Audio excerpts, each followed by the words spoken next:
Welcome to Modest Mike. Today, we are diving into a critical topic that affects millions of people or millions of Muslims around the world.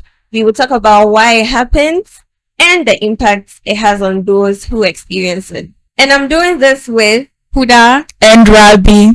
You're welcome to Modest Mike. Thank you. So good. You look good too. So, today we are talking about Islamophobia. Okay. Have you heard of anyone who has experienced Islamophobia before? Or in your own words, what do you think Islamophobia is? Islamophobia is common.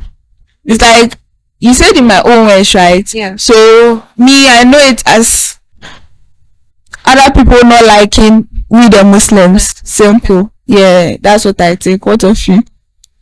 I've experienced them before. Yeah. That was in junior school and in high school. But in high school, I went to a Muslim school, but then we had so many Christians in school. But some were still Islamophobic. How? Because they feel, I don't want to bring tribalism in here, but then it's this particular tribe. They feel they are superior. They feel like they are the most wisest, so I don't even know how to put it, but yeah. Like among the Christians? Yes. So how did you navigate through all this? Okay, in junior school, I think we're only 5 Muslims in the whole school. 5? Yeah, because it was a Methodist school. Muslim girls. Oh wow! So do you used to pray in school? No. Oh, okay.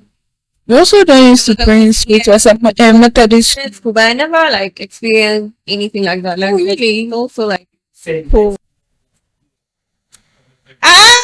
Yeah.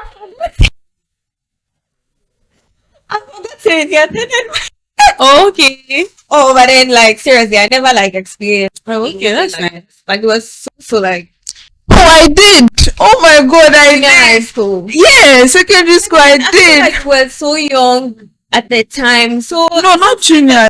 Secondary it's school. not even the young ones, but at that time, I feel like we are so innocent. So if it's anything, I think maybe it's not from school, maybe from parents, Exactly. and maybe the society in which they find themselves. Islamophobia. I don't know if you understand what I'm saying. Like they learn it from Even you see racism.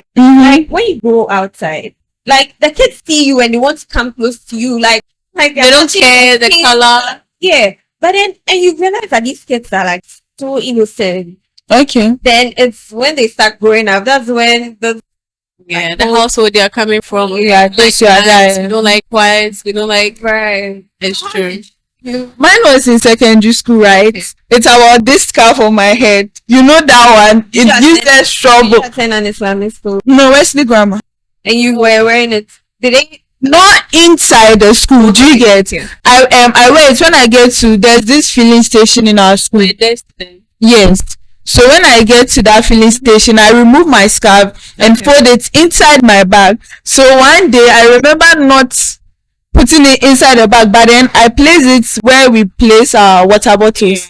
Exactly, and that itself too was so shiny, it was shiny. So I got to school very late. So when I was coming, everyone was in their classrooms, and I was this is our classroom and this is a staircase. So I was going to enter my classroom, then our headmaster was coming down. He was like, "Why are you coming to school late?" And I begged him and I was like, "Okay, go to your class." So when I was going, he saw the hijab and he was like, "What is this thing?" And I was like, "What do you mean, what is this thing?" And he said I should remove it and throw it on the floor. And I was like, "Oh, what do you mean I should remove it and throw it on the floor? I can't."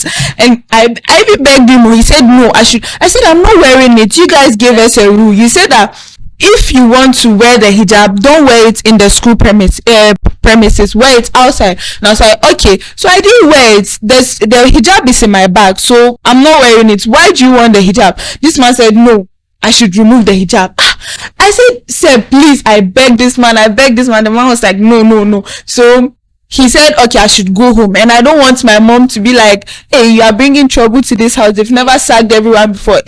So I was like, okay. Then I removed the hijab. I placed it on the floor. Sorry. So when I placed the hijab on the floor, there's a certain boy coming down the staircase holding a dust.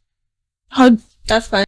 Dust then the thing we put Bola inside, I forgot the dustbin. So the boy was coming with the dustbin, and he told the boy to pick the hijab up and put it in the dustbin and go to the main where we pour it there. And I was like, what do you mean?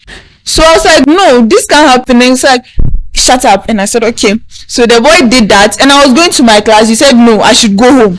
After I've done what you said I should do, I should go home. Like, it doesn't make sense. So I said, okay. So when I was going, I told the boy to give me the hijab. I took the hijab and I was going, and he called the boy, where's the hijab? The boy said, I've taken it. He said the boy should follow me and go home. Why should the boy follow me and go home? It doesn't make sense. So I said, okay, the boy should take the hijab. I can't put someone's son in trouble. Then I went home. When I was going home, I called my dad, and my dad came. He disrespected my dad totally. The first thing he told, when we came, he didn't mind my dad. We stood there for almost an hour.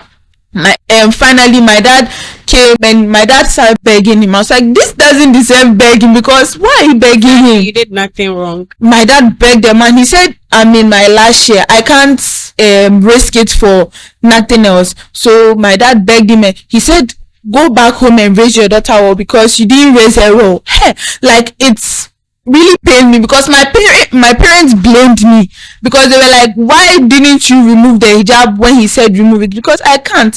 Why should I? When I'm going home, I can't leave my hair that way. I feel naked. I can't lie to you, I feel naked. But when I'm in school, like, I'm used to it, but outside I can't. So I told the man, no, this man, like, they gave me 3 days suspension before I even came back, like, to school. So that's what I experienced. Were you the only Muslim who ever experienced? No, my even my best friend experienced the same thing.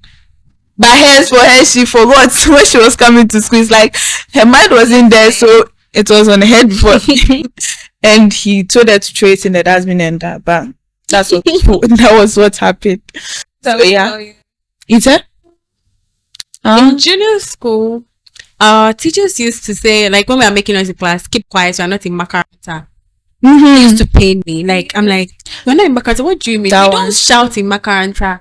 If we shout, I would think it's church. So, like, it becomes an argument, because in Makaranta we just recite the Quran, we read Hadith, Sirah, and learn. You've never been to a Makaranta before, so she didn't say that, oh, we are not in Makaranta, keep quiet. So one time I had like a fight with one of my classmates, and we went to the staff command room. All the teachers were Christians, so obviously they were supporting him. Exactly. They told me, like, we Muslims, we are in chi when you eating, Bibia, you say something. That's what when they were saying, I was still talking.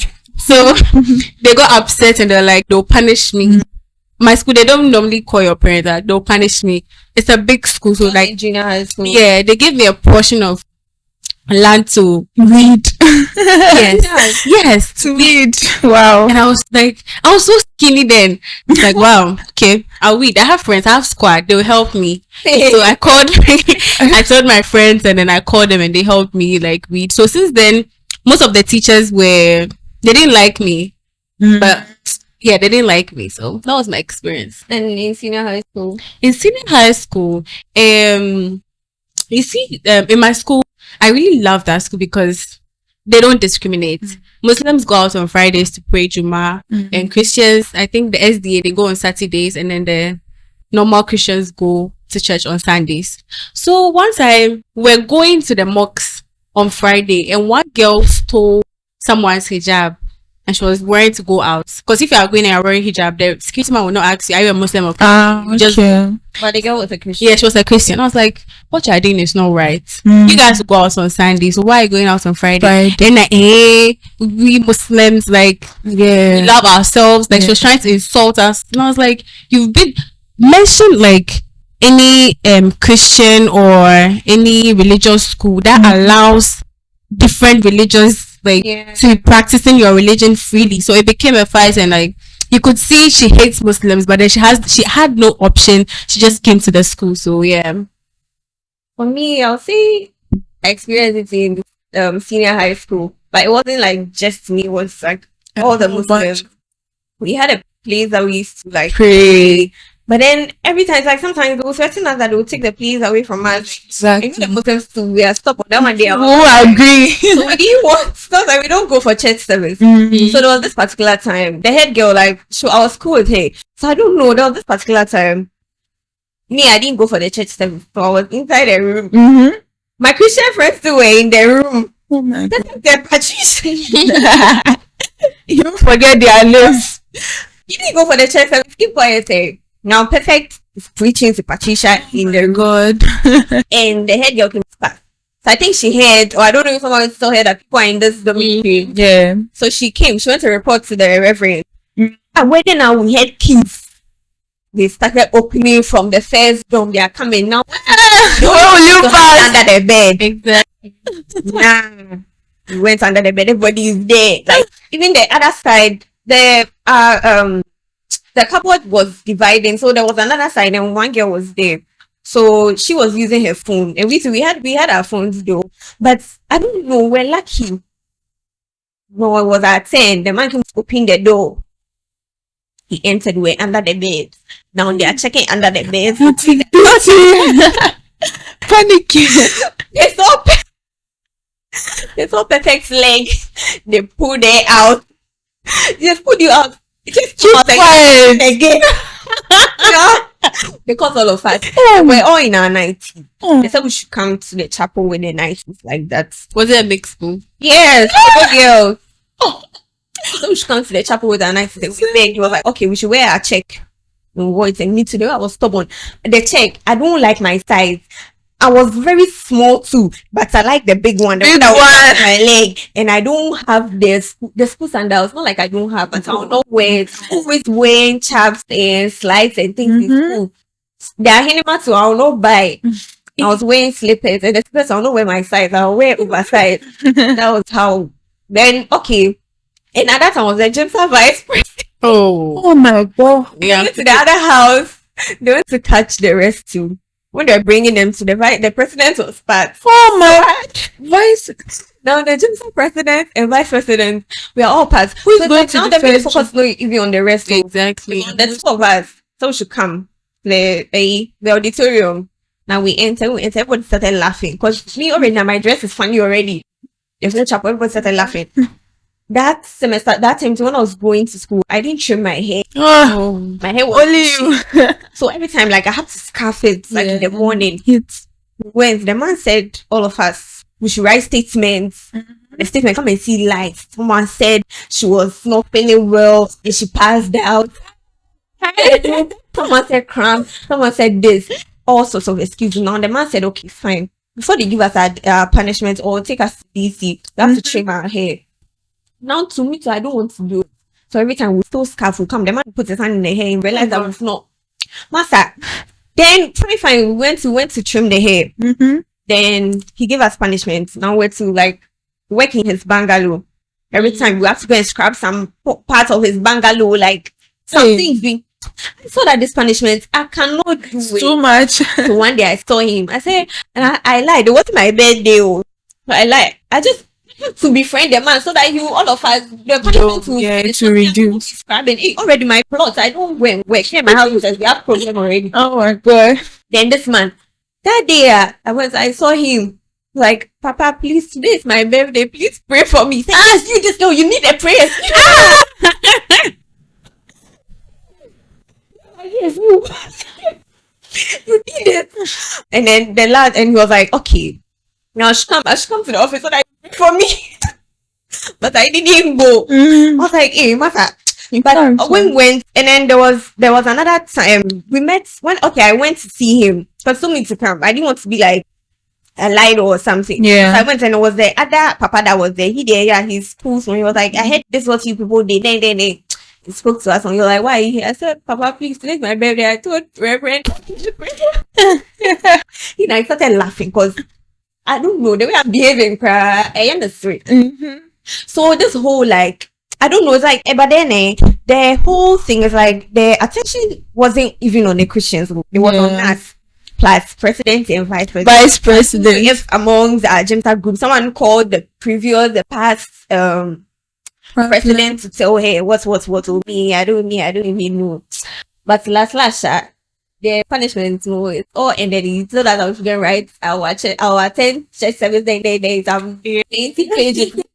It was then that was it. But then the last day of school, he came to the auditorium. I think we were social studies or something. He came to the auditorium and he saw me, and he came to stand by me.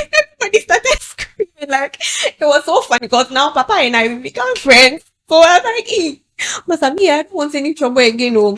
And like ever since that, I don't know. But then for me, I didn't enjoy senior high school. Like, honestly. But did they allow you guys to pray? Yes, but it's like when you're going to pray, I am scared. Burden. Yes. Okay. You are scared. Yeah, it's the same as it. Blame, like that kind of thing. Because, and you know, our patron was one of the reverends. Oh. You get, and he was not even like he wasn't concerned about us. Do you understand? But then we didn't have any option. We can't say anything. But then we had another staff.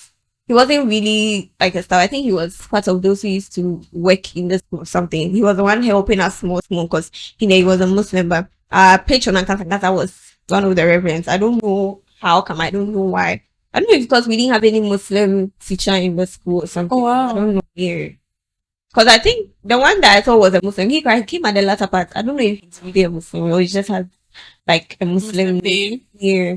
So basically that was it. And then after that, I've not like really experienced anything like that aside senior high school. So because of that, I didn't really like enjoy senior high school aside other things that were happening. Like this was like one of the major things that used to happen because Eid, we don't go out to pray in the school. Yeah, like we pray in the school. So who leads the prayers? I think we used to invite someone used to ask for permission and invite someone to come and lead us in prayers or something. Or sometimes we just pray. I don't really remember how we used to do it, but we don't go out. So like they don't come home. They give you food, like yeah, I think they used to. That one we contribute. Yeah, when it's Ramadan, I heard you guys to contribute and they'll bring you guys. Yeah, we used to food. Contribute. Yeah, but the school doesn't give. No, add-on. No, government have been bringing it to your school. They don't. But our school government have been bringing it for them. I think what we do in Ramadan was when they serve the evening food, we tell them, so they just leave. Yeah, that's the thing. I think that one to be contribute. I don't really remember, but we used to get food. I think we used to contribute some amount for them to cook like something special for us. Okay. In that one, the Islamic schools do because at least they allow the Christians to do whatever they want to do. Oh well. Do you think there are like any misconceptions that fuel this whole islamophobia thing? Misconceptions. They think we are violent. Yes. Exactly. They're like, you guys claim your religion is peaceful religion. Islam means peace, but you guys are violent. Yeah. You see Boko Haram, they are Muslims. No, they're not. Some are not. No. They are Muslims. I know, right? They are not, let's take it, they are not Muslims, but how do people know them? They are Muslims. Their tag is exactly. Like, so they kill people. And like we the Zongo area, some of us are violent.